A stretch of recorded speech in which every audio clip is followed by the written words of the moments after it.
दोस्तों, मेरे चैनल कथा भक्ति सागर में आप लोग का स्वागत है। आज हम माघ मास के शुक्ल पक्ष की एकादशी जया एकादशी की कथा सुनेंगे। इस एकादशी के व्रत से मनुष्य भूत प्रेत पिशाच आदि की योनि से छूट जाता है, अतः इस एकादशी के व्रत को विधि पूर्वक करना चाहिए।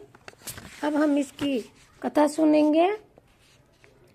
एक समय इंद्र स्वर्ग लोक में राज करता था। वहां अमृत का पान कर नंदन वन में अप्सराओं के साथ आनंद पूर्वक क्रीड़ा करता था।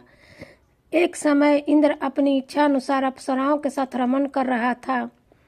उस जगह गंधर्व गान कर रहे थे। वहां गंधर्वों में प्रसिद्ध पुष्पक दंत तथा उसकी लड़की चित्रसेन की स्त्री मलिन ये सब थे। उस जगह मलिन का लड़का पुष्पवान और उसका लड़का मूल्यवान था। उस समय पुष्पवंती नामक एक गंधर्व लड़की मूल्यवान को देखकर उस पर मोहित हो गई और काम वासना से चलायमान होने लगी।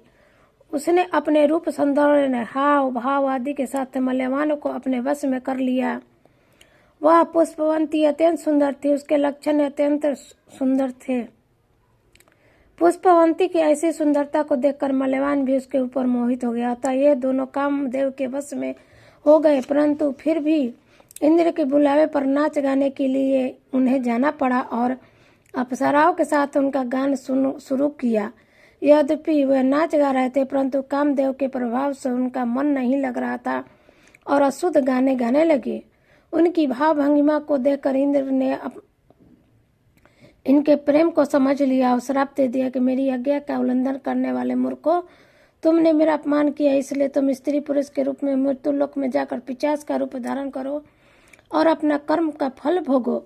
इंद्र का श्राप सुनकर ये अत्यंत दुखी हुए और हिमालय पर पिशाच बनकर दुखपूर्वक अपना जीवन व्यतीत करने लगे। उन्हें गंध रस स्पर्श आदि का कुछ भी ज्ञान नहीं था। उन्हें उस जगह महान दुख मिलते थे। रात दिन में उन्हें एक क्षण भी निद्रा नहीं आती थी, जिसके कारण उनके रोमांच खड़े हो गए। उनके दांत भी सर्दी से कटकटा रहे थे। एक दिन पिशाच ने अपनी स्त्री से कहा, ना मालूम हमने कि पिछले जन्म में कौन सा पाप किए थे जिससे हमें अपनी दुखदाई या पिशाच योगिनी प्राप्त हुआ। पिशाच योगी से तो नरक के दुख सहना उत्तम है। इस प्रकार अनेक विचारों के कारण कहते हुए उसका दिल व्यतीत करने लगे।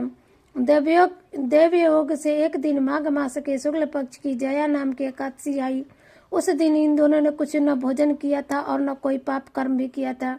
उस दिन केवल फल फूल खाकर ही व्यतीत किए और महान दुख के कारण पीपल के वृक्ष के नीचे बैठ गए। उस समय सूर्य नारायण अस्ताचल हो गए थे। वह रात्रि इन दोनों ने एक दूसरे से सटकर बड़ी कठिनता से काटी। दूसरे दिन प्रातःकाल होते ही भगवान के प्रभाव से इनकी देह छूट गई और अत्यंत सुंदर अप्सरा और गंधर्व की देह धारण करके तथा सुंदर वस्त्रों तथा आभूषणों से अलंकृत होकर स्वर्ग लोक चले गए। उस समय आकाश में देवगण तथा गंधर्व उनकी स्तुति करने लगे। नाग लोक में जाकर इन दोनों ने देवराज इंद्र को प्रणाम किया। इंद्र को भी इनका अपने प्रथम रूप में देखकर महान आश्चर्य हुआ और इनसे पूछने लगे कि तुमने अपनी पिशाच देह से किस प्रकार छुटकारा पाया, सो सब कहो। इस पर मल्यवान ने बोले कि हे देवेंद्र, भगवान विष्णु के प्रभाव तथा जया एकादशी के व्रत के पुण्य से हमारी पिशाच योगिनी छुटी है। इंद्र बोले, हे मल्यवान, एकादशी व्रत करने से तथा विष्णु के प्रभाव से तुम लोग पिशाच के देह को छोड़कर पवित्र हो गए और हम लोगों को भी वंदनीय हो गए। तो क्योंकि शिव तथा विष्णु भक्त हम लोगों के वंदना करने योग्य है, अतः आप धन्य हैं। अब तुम पुष्पवंती के साथ जाकर विहार करो।